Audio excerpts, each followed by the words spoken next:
Gibran memang wali kota yang berbeda.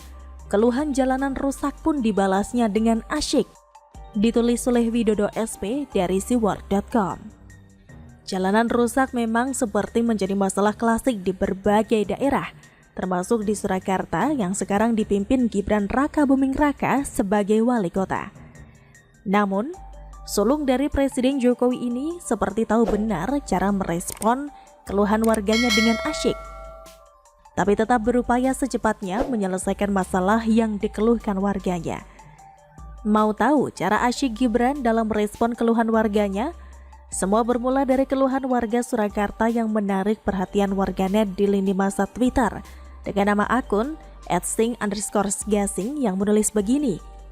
Mulai perempatan Klewer ke barat, Mang, maksudnya Anda, lewat jalur selatan sebelah kiri Pak, sampai perempatan Lion Fred Blood atau Singosaren, kalau bisa naik Supra Pak, biar lebih kerasa vibes-nya.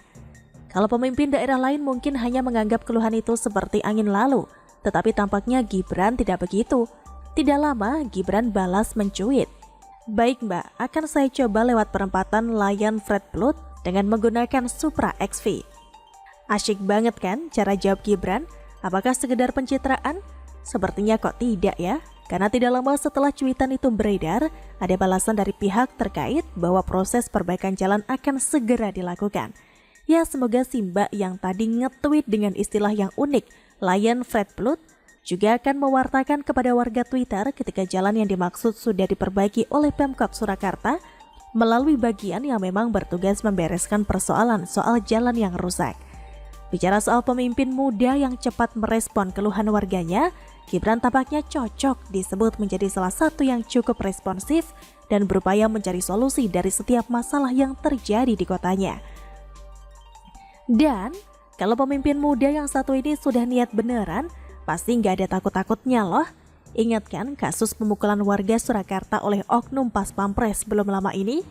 Begitu mendapat laporan, Gibran kan langsung berkata akan mencari orangnya. Lalu tidak lama kemudian langsung terjadi pertemuan untuk mencari solusi bersama mengenai kejadian itu. Ketika direspon negatif karena dianggap berlaku kasar saat menarik masker dari oknum pas pampres itu, Gibran dengan tegas dan berani justru menjawab bahwa orang itu sudah memukuli warganya. Keren sekali bukan? Jadi kalau sekarang ada yang berkata kalau apa yang Gibran lakukan itu biasa saja karena banyak kepala daerah lain yang melakukannya, saya cuma mau kasih jawaban. Tapi kan gak seasyik cara Gibran menjawab di Twitter. Yeay, begitulah kura-kura. Bagaimana menurut Anda?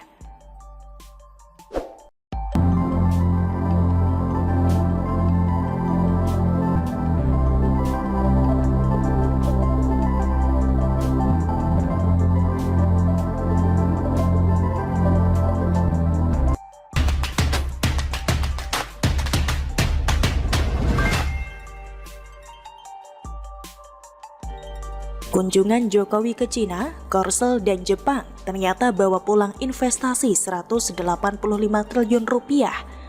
Ditulis oleh Jevan dari siworld.com. Masih ingatkah Anda dengan kunjungan Jokowi ke 3 negara Asia Timur beberapa waktu lalu?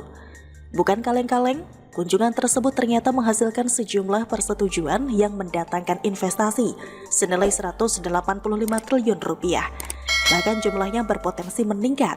Biasanya jika orang jalan-jalan ke luar negeri habiskan uang, ini malah balik mendatangkan cuan. Jangan dibandingkan juga dengan proyek Formula E yang katanya untung malah buntung miliaran rupiah. Mari kita teliti satu persatu.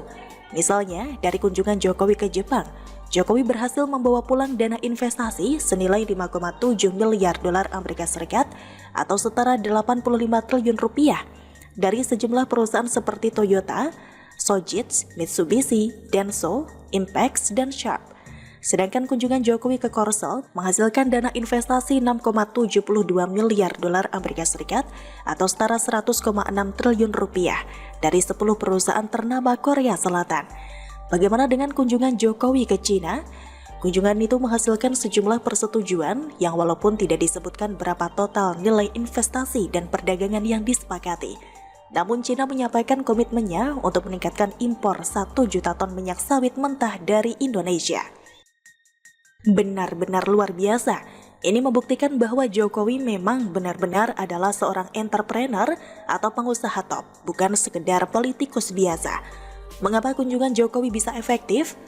Ingat, background Jokowi, alasan keberhasilan Jokowi adalah karena memang latar belakangnya sebagai seorang pengusaha kayu yang sukses merintis dari bawah. Background inilah yang membuat Jokowi berhasil melakukan lobby-lobby ke sejumlah perusahaan top tadi. Nilai investasi fantastis ini bukan hanya dinikmati oleh rakyat Indonesia saat itu, tapi hingga bertahun-tahun mendatang. Sudah sepatutnya presiden selanjutnya berterima kasih kepada Jokowi. Bukan omong kosong juga, beberapa waktu lalu Prabowo dalam pertemuan dengan para kader Gerindra memuji Jokowi setinggi langit. Prabowo mengakui bahwa Jokowi adalah seorang pekerja keras dan mempunyai kinerja yang baik. Filsuf Sun Tzu mengatakan jika musuhmu mengakuimu, berarti Anda adalah seorang yang luar biasa.